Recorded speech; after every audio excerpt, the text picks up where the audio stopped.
পিছনে পিছাবো কি করে?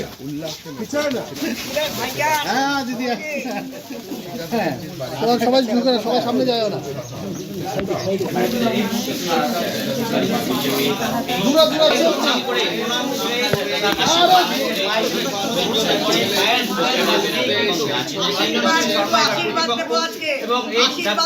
ধর্মকে রক্ষা করো, দেশকে রক্ষা করো, শুভ বুদ্ধি হোক।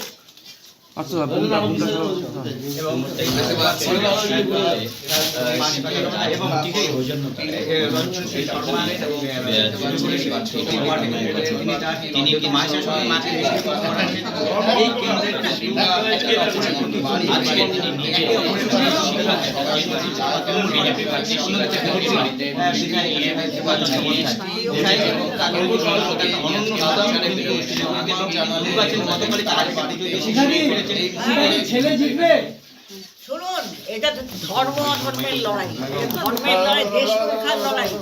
এই লড়াই কে জিতবে? দেশ তো, দেশকে তো রক্ষা করতে হবে, দেশ রক্ষা করার জন্য লড়াই হচ্ছে। এই লড়াই ধর্মের লড়াই, এই যুদ্ধ ধর্মের যুদ্ধ। শুনুন, আমি আপনাকে একটা কথা বলি, জয় ধর্মের জয় চাইছি আমরা, মা ছেলের জয় না, না প্রার্থী মা না প্রার্থী ছেলে। ধর্ম অধর্মের যুদ্ধ হচ্ছে, এই যুদ্ধে আমরা ধর্মের জয় চাইছি। এই সম্পর্ক মৃত্যুর আগ পর্যন্তই অটুট থাকবে। লড়াই হলো একটা আদর্শের সঙ্গে একটা আদর্শের লড়াই। লড়াই হলো মানুষের সেবার লড়াই হবে, একটা নীতির উপরে দাঁড়িয়ে লড়াই হবে। লড়াই এখানে কোনো ব্যক্তিগত কোনো লড়াই নেই। উনি 5 বছর ছিলেন এই ডাবগ্রাম ফুলবাড়িতে, মানুষ তার কাছে হিসাব চাইবেন 5 বছরে উনি কী করেছেন। এবং সবচেয়ে যেটা বার্নিং ইস্যু ছিল যে আমাদের ঠিক আমার পিছনটাই হলো কর্পোরেশন, প্রতিদিন এখানে যে পরিষেবা পায় কর্পোরেশন থেকে তার উল্টো দিকেই দেখুন কি অবস্থা হয়ে গেছে, এরা পরিষেবা পায় না ডিউ টু এটা গ্রাম পঞ্চায়েত বলে।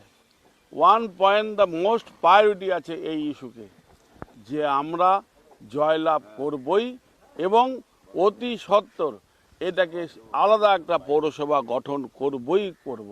এবং এই অঞ্চলে আমাদের কোনো কলেজ নেই, মোস্ট প্রায়োরিটি দিয়ে এই কলেজকে একটা স্থাপন করতেই হবে।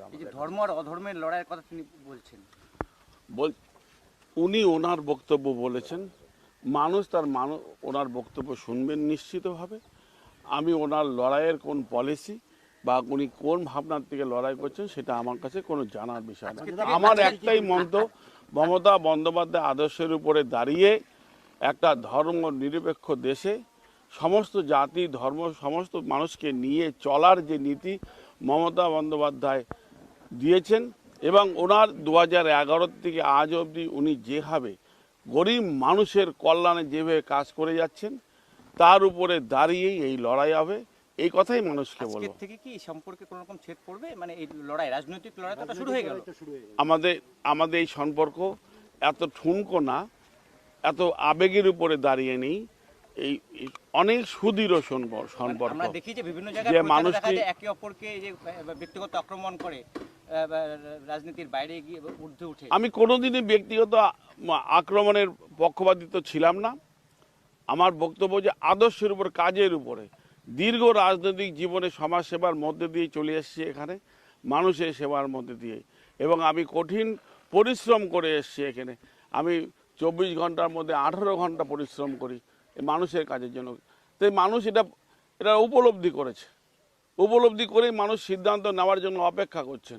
আপনারা ওয়েট করুন 4 তারিখ, আপনি নিশ্চিন্ত জয় করুন। মমতা বন্দ্যোপাধ্যায়ের যে কাজ, মমতা বন্দ্যোপাধ্যায় আদর্শ, এই দেশকে ধর্মনিরপেক্ষ রাখা, অখণ্ড রাখা, জাতির সঙ্গে জাতির লড়াইকে স্তব্ধ করে দেওয়া, বর্ণের সঙ্গে বর্ণের লড়াইকে স্তব্ধ করে দেওয়া, বন্ধ করে দেওয়া, এই লড়াই অবশ্যই জিতবে ভারতবর্ষের ধর্মনিরপেক্ষতা। প্রচারে মোস্ট প্রায়োরিটি হলো যে পঞ্চায়েতের যে ডাবগ্রাম 1, ডাবগ্রাম 2, ফুলবাড়ি 1, ফুলবাড়ি 2 আছে, এটাকে অবিলম্বে একটা আলাদা পৌরসভা করে পরিষেবা দিতে হবে। এবং আমাদের এই অঞ্চল ডাবগ্রাম 2 এবং এই অঞ্চলে যে ওয়ার্ডগুলো আছে এখানে একটা সবচেয়ে বড় ছেলে মেয়েদের যারা পড়াশোনা করছেন অসুবিধার একটা কলেজ নেই এখানে, বহুদূর মানে শহরে যেতে হয়। তো কাজেই এটাকে মোস্ট প্রায়োরিটি দিয়ে আমাদের কাজ করা। আমরা যদি একটা কাজই আমরা করতে পারি যে যা ক্ষমতা আছে মমতা বন্দ্যোপাধ্যায়ের একমাত্র, যেটাকে পৌরসভা করলেই মানুষের সমস্ত সামাজিক যে উন্নয়নটা অটোমেটিক্যালি এটাকে ডেভেলপ করবে, তখন আর থেমে থাকার জায়গা পাওয়া যাবে না। এই মানুষের যে চাহিদা, মানুষের যে কথা, লাস্ট 5টা বছর উনি সুযোগ পেয়েছিলেন মানুষের কথা বলবার জন্য। একদিন একটা মিনিট উনি সময় দেননি যে লেজিসলেটিভে বিধানসভায় দাঁড়িয়ে উনি এই প্রশ্নগুলো করবেন, এটাকে উনি রেস করবেন, করেননি। 5টা বছর ধর্না, বিক্ষোভ, ক্ষোভ, বয়কটের মধ্যে দিয়েই হলো বিধানসভাটা থেকে পালিয়ে বেড়ালেন। মানুষের কাছে এই কথাই বলতে যাবো। নাম্বার দেওয়ার আমি নেই, জনগণ দিবে। আগামী